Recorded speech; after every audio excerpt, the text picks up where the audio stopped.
The Magic Glasses by Frank Harris, Part 3. So much I learned from Mr. Penry in the first few days of our acquaintance, and then for weeks and weeks he did not tell me any more. He seemed to regard the rest of his story as too fantastic and implorable for belief, and he was nervously apprehensive lest he should turn me against him by telling it. Again and again, however, he hinted at further knowledge, more difficult experiments, a more arduous seeking, till my curiosity was all aflame, and I pressed him, perhaps unduly, for the whole truth.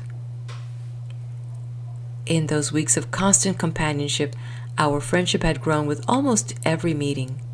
It was impossible to escape the charm of Penry's personality. He was so absorbed in his work, so heedless of the ordinary vanities and greeds of men, so simple and kindly and sympathetic, that I grew to love him. He had his little faults, of course, his little peculiarities, surface irritabilities of temper, moments of undue depression in which he depreciated himself and his work, moments of undue elation in which he overestimated the importance of what he had done. He would have struck most people as a little flighty and uncertain, I think, but his passionate devotion to his work lifted the soul, and his faults were, after all, insignificant in comparison with his noble and rare qualities. I had met no one in life who aroused the higher impulses in me as he did. It seemed probable that his latest experiments would be the most daring and the most instructive, and accordingly, I pressed him to tell me about them with some insistence, and after a time, he consented. "I don't know how it came about," he began, "but the contempt of men for my researches exercised a certain influence on me, and at length I took myself seriously to task. Was there any reason for their disdain and dislike? Did these glasses of mine really show things as they are, or was I offering but a new caricature of truth which people were justified in rejecting as unpleasant? I took up again my books and optics and studied the whole subject anew from the beginning. Even as I worked, a fear grew upon me. I felt that there was another height before me to climb, and that the last bit of the road would probably be the steepest of all. In the Gospels, he went on in a low, reverent voice, many things are symbolic and of universal application, and it always seemed to me significant that the hill of Calvary came at the end of the long journey. But I shrank from another prolonged effort. I said to myself that I couldn't face another task like the last. But all the while, I had a sort of uncomfortable prescience that the hardest part of my life's work lay before me. One day, a casual statement stirred me profoundly. The primary colors, are red, yellow, and blue. The colors shown in the rainbow vary from red to blue and violet, and the vibrations or lengths of the light waves that give us violet grow shorter and shorter, and at length give us red. These vibrations can be measured. One day, quite by chance, I came across the statement that there were innumerable light waves longer than those which give violet. At once the question sprang, were these longer waves represented by colors which we don't see, colors for which we have no name, colors of which we can form no conception? And was the same thing true of the waves which, growing shorter and shorter, give us the sensation of red? There is room, of course, for myriads of colors beyond this other extremity of our vision. A little study convinced me that my guess was right. For all the colors which we see are represented to our sense of feeling in degrees of heat. That is, blue shows one reading on the thermometer and red a higher reading. And by means of this new standard, I discovered that man's range of vision is not even placed in the middle of the register of heat, but occupies a little space far up towards the warmer extremity of it. There are thousands of degrees of cold lower than blue and hundreds of degrees of heat above red. All these gradations are doubtless represented by colors which no human eye can perceive, no human mind can imagine. It is with sight as with sound. We know now that there are noises louder than thunder which we cannot hear, the roar that lies on the other side of silence. We men are poor restless prisoners, hemmed in by our senses as by the walls of a cell, hearing only a part of nature's orchestra, and that part imperfectly, seeing only 1,000th part of the color marvels about us, and seeing that infinitesimal part incorrectly and partially. Here was new knowledge with a vengeance, knowledge that altered all my work. How was I to make glasses to show all this? Glasses that would reveal things as they are and must be to higher beings, the ultimate reality. At once, the new quest became the project of my life, and somehow or other I knew before I began the work that the little scraps of comfort or of happiness which I had preserved up to this time, I should now forfeit. I realized with shrinking and fear that this new inquiry would still further remove me from the sympathy of my fellows. My prevision was justified. I had hardly got well to work, that is, I had only spent a couple of years in vain and torturing experiments, when I was one day arrested for debt. I had paid no attention to the writ. The day of trial came and went without my knowing anything about it, and there was a man in possession of my few belongings before I understood what was going on. Then I was taught by experience that to owe money is the one unforgivable sin in the nation of shopkeepers. My goods were sold up, and as I was brought to utter destitution, the old man paused, and then sent to prison because I could not pay. I asked, "Did your daughters do nothing? Surely they could have come to your help." "Oh, they were more than kind," he replied simply. "The eldest especially, perhaps because she was childless herself. I called her Gabrielle," he added, lingering over the name. "She was very good to me. As soon as she heard the news, she paid my debt and set me free. She brought things too, and fitted out 2 nice rooms for me, and arranged everything again quite comfortably. But you see," he went on with a timid, deprecating smile, "I tired out even her patience. I could not work at anything that brought in money, and I was continually spending money for my researches. The nice furniture went first, the pretty tables and chairs, and then the bed. I should have wearied an angel. Again and again, Gabrielle brought me furniture and made me tidy and comfortable, as she said, and again, like a spendthrift boy, I threw it all away. How could I think of tables and chairs when I was giving my life to my work? Besides, I always felt that the more I was plagued and punished, the more certain I was to get out of the best in me. Solitude and want are the twin nurses of the soul." "But didn't you wish to get any recognition and praise?" I broke in. "I knew by this time," he answered, "that in proportion as my work was excellent, I should find fewer to understand it. How many had I seen come to praise and honor while Rossetti fell to nerve disease and madness, and yet his work endures and will endure, while theirs is already forgotten. The tree that grows to a great height wins to solitude even in a forest. Its highest outshoots find no companions save the winds and stars." I tried to console myself with such similes as this. He went on with a deprecatory smile.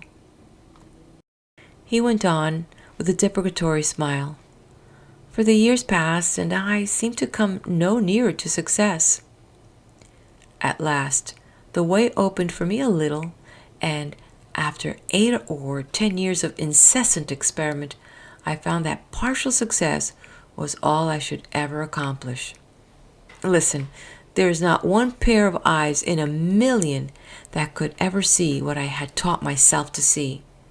For the passion of the soul brings with it its own reward.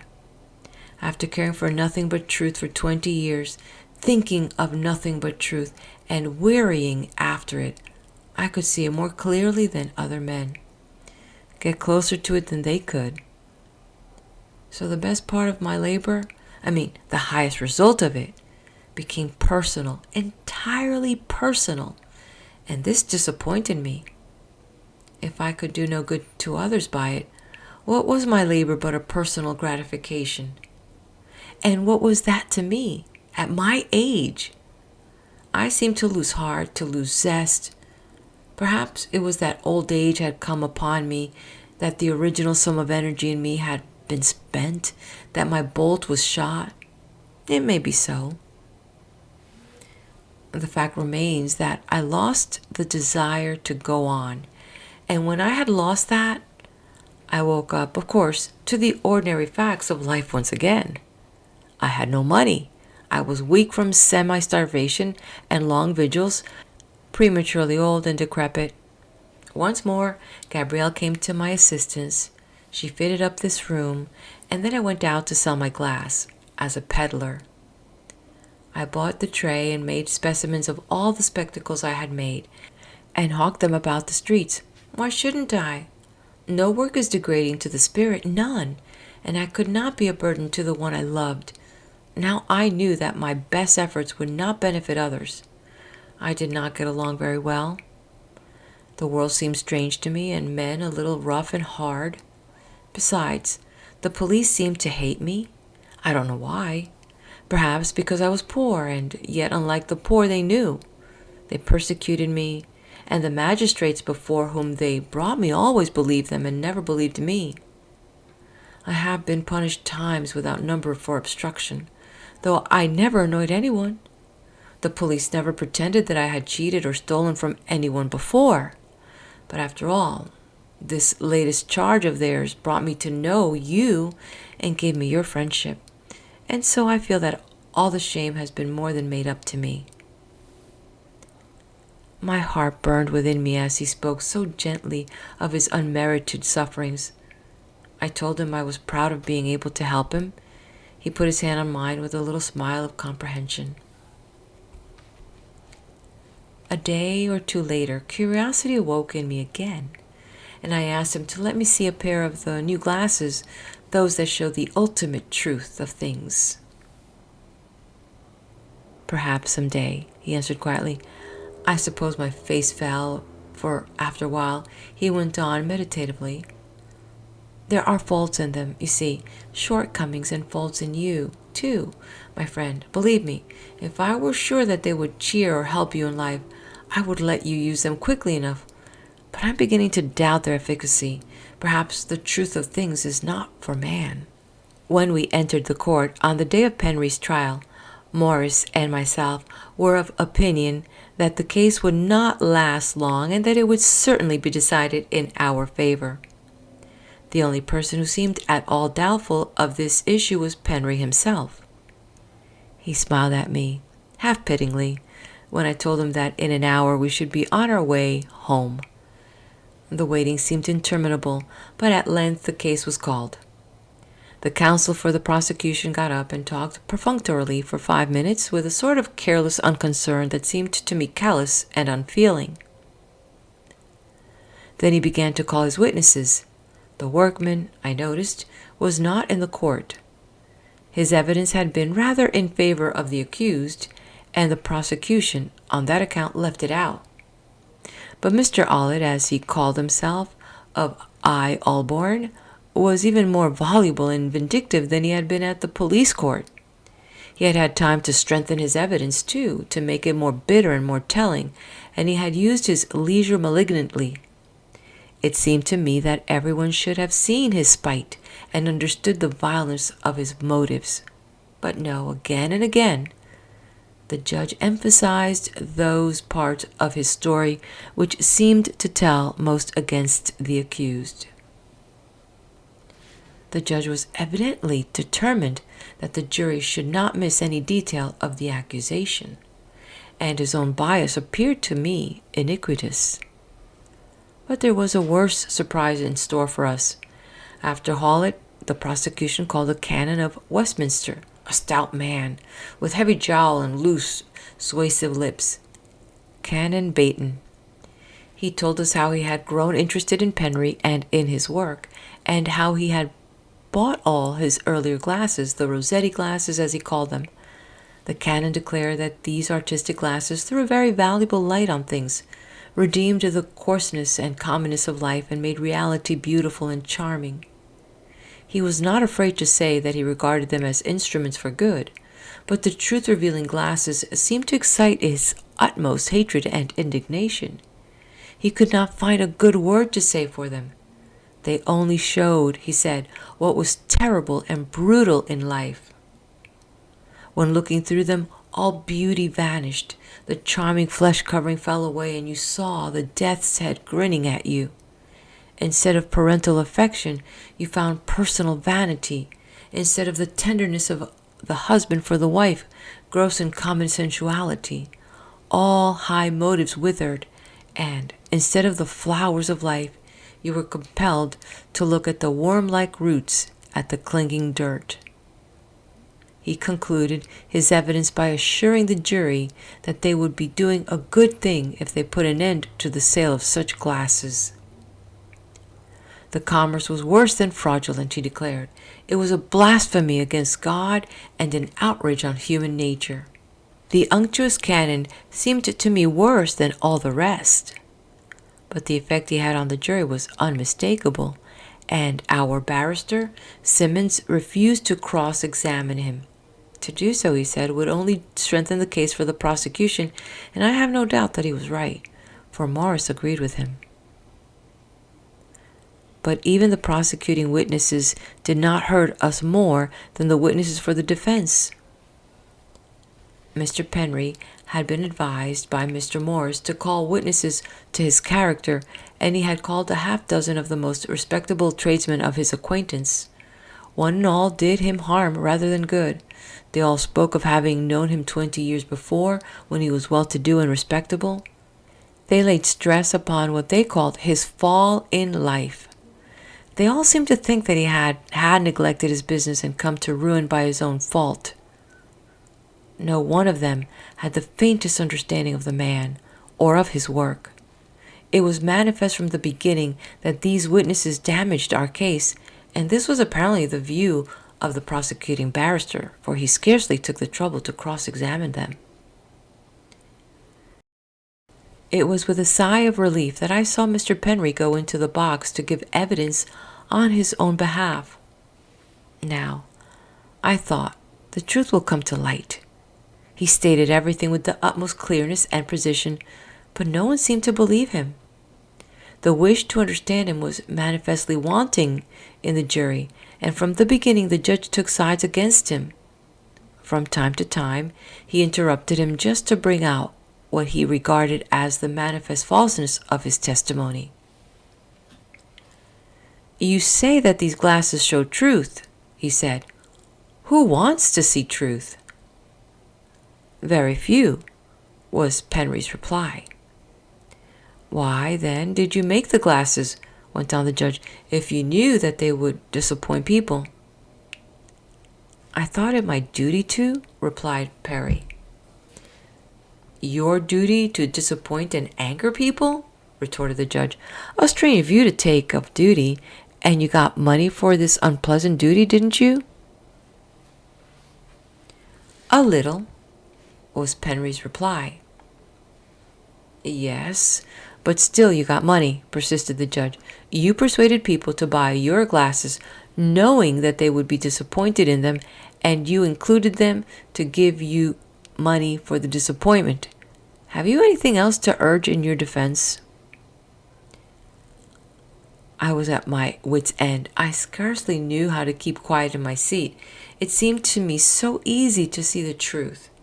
But even Penry seemed indifferent to the result, indifferent to a degree that I could scarcely explain or excuse. This last question, however, of the judge aroused him. As the harsh, contemptuous words fell upon the ear, he leaned forward and, selecting a pair of spectacles, put them on and peered around the court. I noticed that he was slightly flushed. In a moment or two, he took the glasses off and turned to the judge. "My lord," he said, "you seem determined to condemn me, but if you do condemn me, I want you to do it with some understanding of the facts. I have told you that there are very few persons in this country who have any faculty for truth, and that the few who have usually have ruined their power before they reach manhood. You scoff and sneer at what I say, but still it remains the simple truth.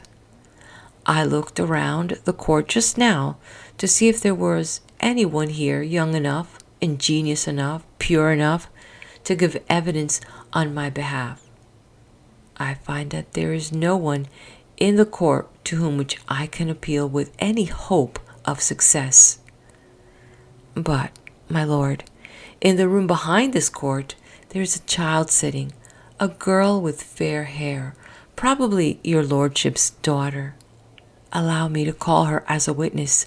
Allow her to test the glasses and say what she sees through them, and then you will find that these glasses do alter and change in a surprising way to those who can use them." "I don't know how you knew it," broke in the judge, "but my daughter is in my room waiting for me, and what you say seems to have some sense in it. But it is entirely unusual to call a child, and I don't know that I have any right to allow it. Still, I don't want you to feel that you have not had every opportunity of clearing yourself. So, if the jury consent, I am quite willing that they should hear what this new witness may have to say." "We are willing to hear the witness," said the foreman, "but really, your lordship, our minds are made up about the case." The next moment the child came into the court, a girl of 13 or 14, with a bright, intelligent face, a sort of shy fear troubling the directness of her approach. "I want you to look through a pair of spectacles, my child," said Penry to her, "and tell us just what you see through them." And as he spoke, he peered at her in his strange way, as if judging her eyes. He then selected a pair of glasses and handed them to her. The child put them on and looked around the court, and then cried out suddenly, "Oh, what strange people, and how ugly they all are! All ugly, except you who gave me the glasses. You are beautiful." Turning hastily around, she looked at her father and added, "Oh, Papa, you are... oh!" And she took off the glasses quickly, while a burning flush spread over her face. "I don't like these glasses," she said indignantly, laying them down. "They are horrid. My father doesn't look like that." "My child," said Penry very gently, "will you look through another pair of glasses? You see us so much that perhaps you can see what is to be, as well as what is. Perhaps you can catch some glimpse even of the future." He selected another pair and handed them to the child. There was a hush of expectancy in the court. People who had scoffed at Penry before and smiled contempt now leaned forward to hear, as if something extraordinary were about to happen. All eyes were riveted on the little girl's face, every ear strained to hear what she would say. Round and around the court she looked through the strange glasses, and then began to speak in a sort of frightened monotone. "I see nothing," she said. "I mean, there's no court and no people, only great white blocks, a sort of bluey white. Is it ice? There are no trees, no animals. All is cold and white. It is ice. There's no living creature, no grass, no flowers, nothing moves. It's all cold, all dead." In a frightened voice she added, "Is that the future?" Penry leaned towards her eagerly. "Look at the light, child," he said. "Follow the light up and tell us what you see." Again, a strange hush. I heard my heart thumping while the child looked about her. Then, pulling off the glasses, she said peevishly, "I can't see anything more. It hurts my eyes." Death in prison. Matthew Penry, whose trial for fraud and condemnation will probably still be remembered by our readers because of the very impressive evidence for the prosecution given by Canon Baton of Westminster, died, we understand, in Wandsworth Prison yesterday morning from syncope. Extract from the Times, January 3, 1900. End of story. If you haven't done so yet, leave me your comment. What do you think? And if you had glasses that would allow you to see the truth, would you want to use them? Or would you prefer to be oblivious of the truth?